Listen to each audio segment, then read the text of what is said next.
Hello everyone, JKD, you can do with the audio more, and this week's content, as I mentioned previously, I think it was Saturday or Sunday, is actually going to be enhanced power, or excuse me, enhanced explosiveness using JKD. So I'm going to ask again, I think I asked this last week, but I'm going to ask it again. Okay, so who can tell me, you can just say to yourself whatever, put it in the comments, doesn't matter, let me give you a few seconds to answer it before I tell you what the answer is. Can anyone tell me what the difference between power and explosiveness is? Okay, so the difference is power. In power and explosiveness, you're going to be doing the same type of movements. For instance, if you're doing a clean and press, you can do it. You'll do the same way with the power movement as you do an explosive movement. What is the difference? I'm going to ask this question. What do you think the difference is?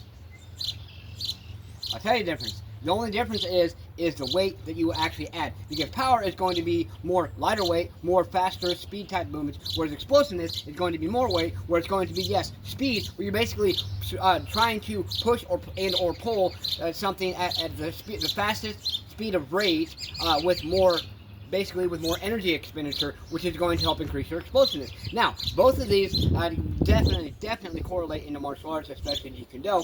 But with explosiveness, I was going to show you a demonstration today, but I'm pretty wiped from my training. I did some crazy, more high volume, as high intensity as well, but it's more of a high volume because I'm trying to get to my next level for my overall cardio and endurance in my body. So I'm going to actually show you some pretty crazy training sessions this week. So today it's just going to be more of an introduction, but I wanted to tell you what basically to look forward to. Okay, that explosiveness, you can do it. Like I said, the difference mainly is the amount of weight you use, but also it is going to be how you do the movement. Okay, so for instance, power is going to be. So let's just say we have the same. We're going to work with the same weight. I'm going to show you an example. Okay, let's say we have a 10-pound weight in our hand and we're doing punches. Okay, so power, you're going to like that, right? Faster. Okay, now what?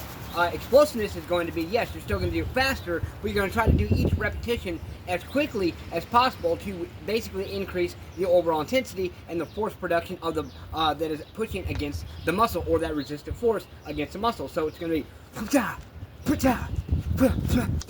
okay, that's the difference. Okay, so yes, the main component is you're adding more weight, but you also are doing basically trying to get a higher intensity of the resistive force pushing against your muscle to create more of tension, and not just more tension, but a higher rate.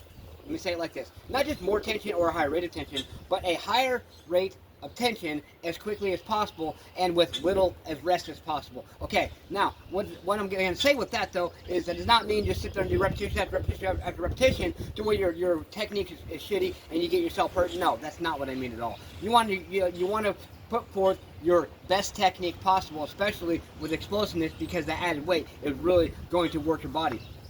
Okay, so if you find yourself a little bit wobbly or whatever, you maybe take a few seconds, get hydrated, whatever it is, and then you go back into it, and if you still feel a little wobbly, change the exercise, or take maybe 2 to 3 minutes away from that, and then go back to it. And if you still feel a little wobbly and whatnot, try a whole nother exercise. If you still feel a little wobbly and exhausted, guess what? That means it's probably time for your body to be done. And yet, I emphasize pushing yourself, but unless you're to my level and several other people out there, I know there's a lot of people at my level and above my level, but I'm saying if you are not to this level that some of us are, then you definitely don't want to push yourself too hard in the beginning. So please give me all your feedback, learn and keep embracing that discomfort today. Believe in yourself, believe you can do it, and believe that you deserve it. Smash, punch, kick that like button, just don't break it. Just gotta do something. Do more than what you did yesterday. Get your ass up today and grind. What you done today? Push yourself to grind, to embrace that discomfort. Keep it going, let's go, push yourself.